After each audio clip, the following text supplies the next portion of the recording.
Chapter 9, A Narrow Escape.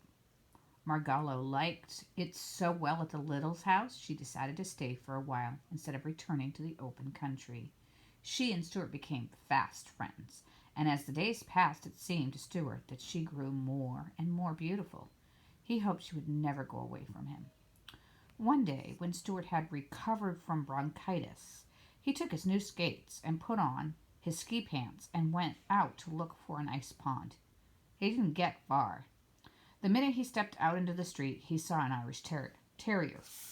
So he had to shinny up the iron gate and jump into the garbage can, where he hid in a grove of celery.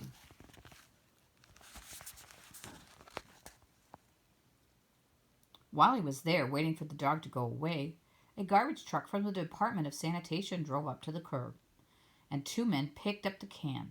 Stuart felt himself being hoisted high in the air. He peered over the side and saw that in another instant, he and everything in the can would be dumped into the big truck. If I jump now, I'll kill myself, thought Stuart. So he ducked back into the can and waited. The men threw the can with a loud bump into the truck, where another man grabbed it, turned it upside down, and shook everything out. Stuart landed on his head, buried 2 feet deep in wet, slippery garbage. All around him was garbage, smelling strong. Under him, over him, on all 4 sides of him, garbage. Just an enormous world of garbage and trash and smell. It was a messy spot to be in. He had egg on his trousers and butter on his cap, gravy on his shirt, orange pulp in his ear, and banana peel wrapped around his waist. Still hanging onto his skates, Stuart tried to make his way up to the surface of the garbage, but the footing was bad. He climbed a pile of coffee grounds, but near the top of the grounds gave way under him, and he slid down and landed in a pool of leftover rice pudding. I bet I'm going to be sick at my stomach before I get out of this, said Stuart. He was anxious to work his way up to the top of the pile, because he was afraid of being squashed by the next can load of garbage. When at last he did succeed in getting to the surface, tired and smelly, he observed that the truck was not making any more collections, but was rumbling rapidly along. Stuart glanced up at the sun. We're going east, he said to himself. I wonder what that means. There was no way for him to get out of the truck. The sides were too high. He just had to wait. When the truck arrived at the East River, which borders New York City on the east, and which is rather dirty but useful river, the driver drove out onto the pier and backed up to the garbage scout and dumped his load. Stuart went crashing and slithering along with everything else and hit his head so hard he fainted and lay quite still, as though dead. He lay that way for almost an hour. When he recovered his senses, he looked about him and saw nothing but water. The scow was being towed out to sea. Well, thought Stuart, this is about the worst thing that could happen to anybody. I guess this will be my last ride in this world. For he knew that the garbage would be towed 20 miles out and dumped into the Atlantic Ocean. I guess there's nothing I can do about it, he thought hopelessly. I'll just have to sit here bravely and die like a man. But I wish I didn't have to die with egg on my pants and butter on my cap and gravy on my shirt, an orange pulp in my ear, and a banana peel wrapped around my middle. The thought of death made Stuart sad, and he began to think of his home and his father and mother and brother, and of Garlo and Snowbell, and how he loved them all but Snowbell.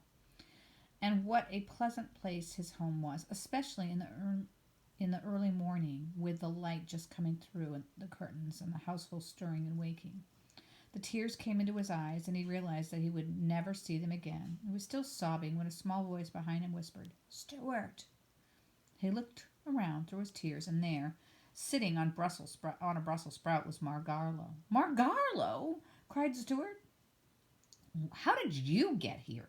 "Well," said the bird, "I was looking out the window this morning when you left home, and I happened to see you get dumped into the garbage truck. So I flew out the window and followed the truck, thinking you might need help. I've never been so glad to see anybody in all my life, said Stuart. But how are you going to help me? I think that if you hang on to my feet, said Margallo, I can fly ashore with you. It's worth trying anyway. How much do you weigh? 3 ounces and a half, said Stuart. With your clothes on? Asked Margallo. Certainly, replied Stuart modestly. Then I believe I can carry you all right. Suppose I get dizzy, said Stuart. Don't look down, replied Margallo. Then you won't get dizzy. Suppose I get sick to my stomach. You'll just have to be sick, the bird replied. Anything's better than death. That's true, Stuart agreed. Hang on, then. We might as well get started. Stuart tucked his skates into his shirt. Stepping gingerly onto a tuft of lettuce, he took a firm grip on Margallo's ankles. Ready, he cried. With a flutter of wings, Margallo rose into the sky, carrying Stuart along. Together they flew out over the ocean and headed towards home. Phew, said Margallo. When they were high in the air. You smell awful, Stuart. I know I do, he replied gloomily. I hope it isn't making you feel bad. I can hardly breathe, she answered, and my heart is pounding in my breast. Isn't there something you could drop to make yourself lighter? Well, I could drop these skates, said Stuart. Goodness me, the little bird cried.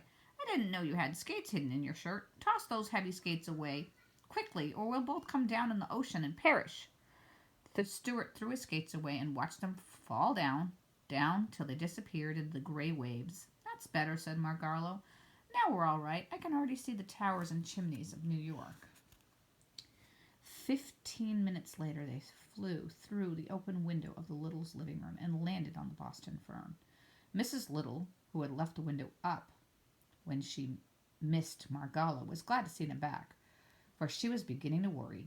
When she heard what had happened and how near she came to losing her son, she took Stuart in her hand, even though his clothes smelled nasty, and kissed him. And she sent him upstairs to take a bath and sent George out to take Stuart's clothes to the cleaner. What was it like out there in the Atlantic Ocean? Inquired Mr. Little, who had never been very far from home. So Stuart and Margallo told all about the ocean and the gray waves curling with white crests and the gulls in the sky and the channel buoys and the ships and the tugs and the wind making a sound in your ears. Mr. Little sighed and said someday he hoped to get away from business long enough to see all those fine things. Everyone thanked Margallo for saving Stuart's life, and at supper time, Mrs. Little presented her with a tiny cake which she had seeds sprinkled on top. That's it for today.